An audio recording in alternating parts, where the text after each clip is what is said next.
महाभारत कथा कुरुवंश की उत्पत्ति। पुराणों के अनुसार ब्रह्मा जी से अत्रि, अत्रि से चंद्रमा, चंद्रमा से बुध और बुध से इलानंदन पुरूरवा का जन्म हुआ। पुरूरवा से आयु, आयु से राजा नहुष और नहुष से ययाति उत्पन्न हुए। ययाति से पुरु हुए। पुरु के वंश में भरत और भरत के कुल में राजा कुरु हुए। कुरु के वंश में शांतनु का जन्म हुआ। शांतनु से गंगानंदन भीष्म उत्पन्न हुए। उनके दो छोटे भाई और थे चित्रांगद और विचित्रवीर्य। ये शांतनु से सत्यवती के गर्भ से उत्पन्न हुए थे। शांतनु के स्वर्गलोक चले जाने पर भीष्म ने अविवाहित रहकर अपने भाई विचित्रवीर्य के राज्य का पालन किया। भीष्म महाभारत के प्रमुख पात्रों में से एक हैं। ये महाराजा शांतनु के पुत्र थे। अपने पिता को दिए गए वचन के कारण इन्होंने आजीवन ब्रह्मचर्य का व्रत लिया था। इन्हें इच्छा मृत्यु का वरदान प्राप्त था। एक बार हस्तिनापुर नरेश दुष्यंत आखेट खेलने वन में गए। जिस वन में वे शिकार के लिए गए थे उसी वन में कव ऋषि का आश्रम था। कव ऋषि के दर्शन करने के लिए महाराज दुष्यंत उनके आश्रम पहुंच गए। पुकार लगाने पर एक अति लावण्यमयी कन्या ने आश्रम से निकलकर कहा, हे राजन, महर्षि तो तीर्थ यात्रा पर गए हैं, किंतु आपका इस आश्रम में स्वागत है। उस कन्या को देखकर महाराज दुष्यंत ने पूछा, बालिके आप कौन हैं? बालिका ने कहा, मेरा नाम शकुंतला है और मैं कव ऋषि की पुत्री हूँ। तो उस कन्या की बात सुनकर महाराज दुष्यंत आश्चर्यचकित होकर बोले, महर्षि तो आजन्म ब्रह्मचारी हैं, फिर आप उनकी पुत्री कैसे ही? उनके इस प्रश्न के उत्तर में शकुंतला ने कहा, वास्तव में मेरे माता पिता मेनका और विश्वामित्र हैं। मेरी माता ने मेरे जन्म होते ही मुझे वन में छोड़ दिया था, जहां पर शकुंत नामक पक्षी ने मेरी रक्षा की, इसीलिए मेरा नाम शकुंतला पड़ा। उसके बाद कव ऋषि की दृष्टि मुझ पर पड़ी और वे मुझे अपने आश्रम में ले आए। उन्होंने ही मेरा भरण पोषण किया। जन्म देने वाला, पोषण करने वाला तथा अन्न देने वाला, ये तीनों ही पिता कहे जाते हैं। इस प्रकार कव ऋषि मेरे पिता हुए। शकुंतला के वचनों को सुनकर महाराज दुष्यंत ने कहा, शकुंतले, तुम क्षत्रिय कन्या हो। यदि तुम्हें किसी प्रकार की आपत्ति न हो तो मैं तुमसे विवाह करना चाहता हूँ। शकुंतला भी महाराज दुष्यंत पर मोहित हो चुकी थी, अतः उसने अपनी स्वीकृति प्रदान कर दी। दोनों ने गंधर्व विवाह कर लिया। कुछ काल महाराज दुष्यंत ने शकुंतला के साथ विहार करते हुए वन में ही व्यतीत किया। फिर एक दिन वे शकुंतला से बोले, प्रियतमे, मुझे अब अपना राजकार्य देखने के लिए हस्तिनापुर प्रस्थान करना होगा। महर्षि कव के तीर्थ यात्रा से लौट आने पर मैं तुम्हें यहाँ से विदा कराकर अपने राजभवन में ले जाऊंगा। इतना कहकर महाराज ने शकुंतला को अपने प्रेम के प्रतीक के रूप में अपनी स्वर्ण मुद्रिका दी और हस्तिनापुर चले गए। एक दिन उसके आश्रम में दुर्वासा ऋषि पधारे।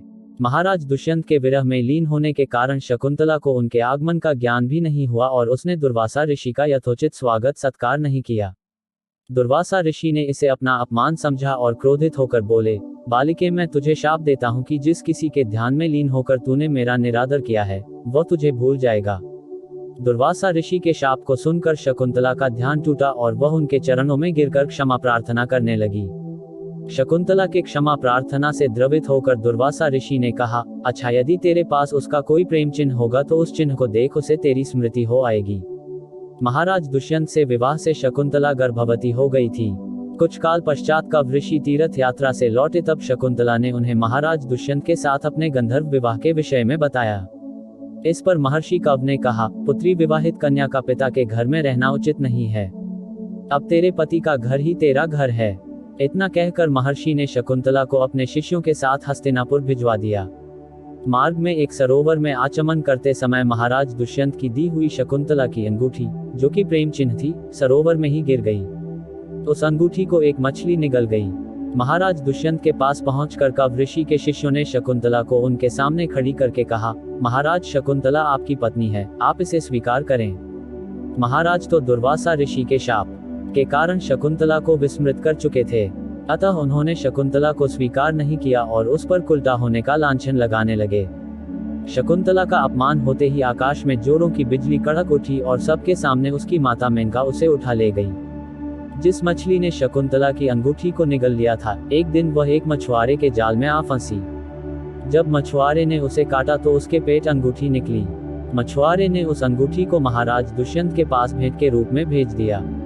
अंगूठी को देखते ही महाराज को शकुंतला का स्मरण हो आया और वे अपने कृत्य पर पश्चाताप करने लगे।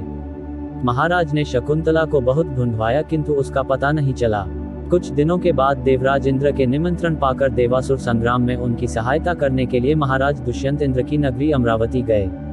संग्राम में विजय प्राप्त करने के पश्चात जब वे आकाश मार्ग से हस्तिनापुर लौट रहे थे तो मार्ग में उन्हें कश्यप ऋषि का आश्रम दृष्टिगत हुआ। उनके दर्शनों के लिए वे वहां रुक गए। आश्रम में एक सुंदर बालक एक भयंकर सिंह के साथ खेल रहा था। मेनका ने शकुंतला को कश्यप ऋषि के पास लाकर छोड़ा था तथा वह बालक शकुंतला का ही पुत्र था। उस बालक को देखकर महाराज के हृदय में प्रेम की भावना उमड़ पड़ी। वे उसे गोद में उठाने के लिए आगे बढ़े तो शकुंतला की सखी चिल्ला उठी, हे भद्र पुरुष, आप इस बालक को न छुएं, अन्यथा उसकी भुजा में बंधा काला डोरा सांप बनकर आपको डस लेगा। यह सुनकर भी दुष्यंत स्वयं को न रोक सके और बालक को अपने गोद में उठा लिया। अब सखी ने आश्चर्य से देखा कि बालक के भुजा में बंधा काला गंडा पृथ्वी पर गिर गया है। सखी को ज्ञात था कि बालक को जब कभी भी उसका पिता अपने गोद में लेगा वह काला डोरा पृथ्वी पर गिर जाएगा। सखी ने प्रसन्न होकर समस्त वृतांत शकुंतला को सुनाया। शकुंतला महाराज दुष्यंत के पास आई। महाराज ने शकुंतला को पहचान लिया। उन्होंने अपने कृत्य के लिए शकुंतला से क्षमा प्रार्थना किया और कश्यप ऋषि की आज्ञा लेकर उसे अपने पुत्र सहित अपने साथ हस्तिनापुर ले आए। महाराज दुष्यंत और शकुंतला के उस पुत्र का नाम भरत था।